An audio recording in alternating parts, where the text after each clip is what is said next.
વાત કરવામાં આવે ગુજરાતની તો ગુજરાતમાં ગુનેગારો દ્વારા અવૈધ દબાણ કરવામાં આવતા ગુનેગારો ઉપર સીએમ ભૂપેન્દ્ર પટેલની સરકારે હાથ ધરી કડક કાર્યવાહી। ત્યારે વાત કરીએ સુરત જિલ્લાની તો સુરતના માંગરોળ તાલુકામાં 12 જેટલા ગેરકાયદેસર ઊભા કરાયેલા મકાનો તોડી પાડવામાં આવ્યા છે।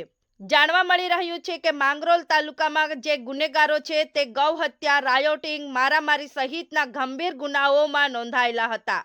નમસ્કાર મિત્રો, હું છું સુરેન્દ્ર ગામિત અને હું આપની મધ્ય લઈને આવી છું ગુનેગારો પર હાથ ધરવામાં આવતી કાર્યવાહી।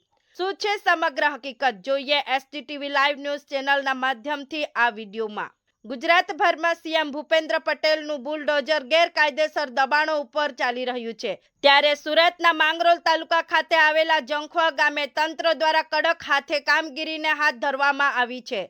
જો કે આ જંખવા ગામે ગુનેગારો દ્વારા અવૈધ દબાણ કરવામાં આવ્યું હતું, જેના કારણે ગુનેગારોના 12 જેટલા ગેરકાયદેસર બાંધકામ કરવામાં આવેલા મકાનો પર બુલડોઝર ચલાવવામાં આવ્યું હતું। ત્યારે 12 પૈકીના 8 જેટલા ઇસમો સામે ગૌ હત્યા, રાયોટિંગ, મારામારી તેમજ પોલીસ સાથે એસોલ્ટ સહિતના ગંભીર ગુનાઓ નોંધાયા છે। ત્યારે નાયબ કલેક્ટર માંડવી પ્રાંત દ્વારા તમામ રિપોર્ટ કરી ચુસ્ત પોલીસ બંદોબસ્ત સહિત ડિમોલેશનની કામગીરી હાથ ધરી હતી, જેમાં JCB હિટાચી મશીન દ્વારા તમામ મિલકતોની ડિમોલેશન પ્રક્રિયા હાથ ધરવામાં આવી હતી। અને ડિમોલેશન પ્રક્રિયા દરમિયાન સુરત જિલ્લા પોલીસ વડા રાજેશ ગઢિયા સહિત 3 ડીવાયએસપી, 10 પીઆઈ, 15 પીએસઆઈ સહિત 400 થી વધુ પોલીસ કર્મીઓનો કાફલો ખડકી દેવાયો હતો। અને સાથે જ સુરક્ષા વ્યવસ્થાના ભાગરૂપે fire fighter, water cannon van, વીજ કર્મચારી, એમ્બ્યુલન્સ સહિતની ટીમને પણ સ્થળ પર તૈનાત કરી દેવામાં આવી હતી।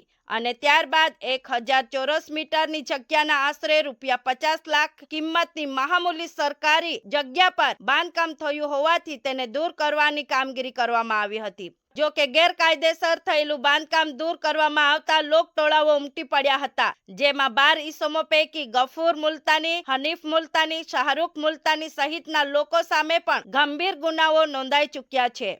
સુરત જિલ્લાના જંખવાવ ખાતે સરકારી જમીન પર ગેરકાયદેસર દબાણ કરીને રહેતા ઈસમો ઉપર કાર્યવાહી કરવામાં આવી રહી છે। અત્યારે ઉપરોક્ત ઈસમોમાં 8 જેટલા રીઢા ગુનેગારો સામેલ છે।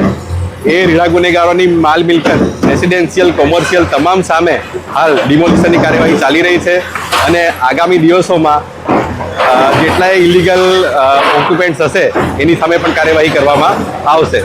આ કામગીરીમાં સાથે રાજેશ ગઢિયા સાહેબ, એસપી શ્રી રૂરલ સામેલ છે તથા એમની ટીમ બંદોબસ્તમાં અત્યારે સામેલ છે।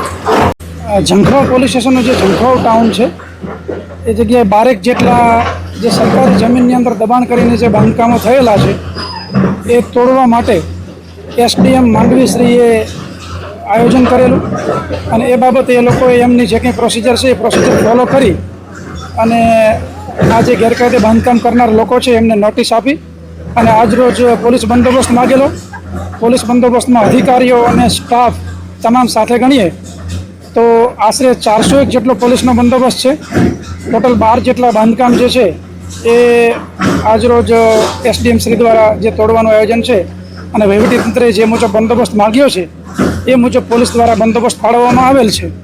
ટોટલ જે 12 લોકો છે એ પૈકીના 8 લોકો જે છે એ ગંભીર ગુનાના આરોપીઓ છે।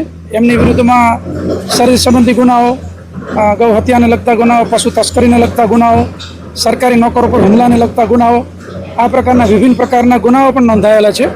અને આજરોજ ડિમોલિશન કાર્યવાહી ચાલુ છે, એની અંદર પોલીસ એલર્ટ છે અને ચુસ્ત બંદોબસ્ત ગોઠવવામાં આવેલો છે અને વિસ્તારના જે સારા આગેવાનો છે એને પણ વિશ્વાસમાં લેવામાં આવેલા છે।